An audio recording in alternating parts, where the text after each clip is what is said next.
Hello, Sophie here, Sophie Stained Glass.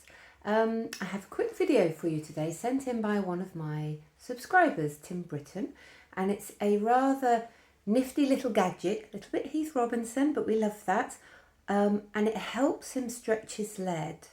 If any of you have a bit of trouble stretching lead because of the force involved, this is a very, very clever solution. So enjoy.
So I was very happy to share that video because I'd love to think that this is a two-way street, this channel.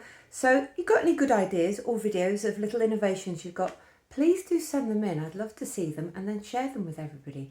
So thanks for watching and please like, comment and subscribe.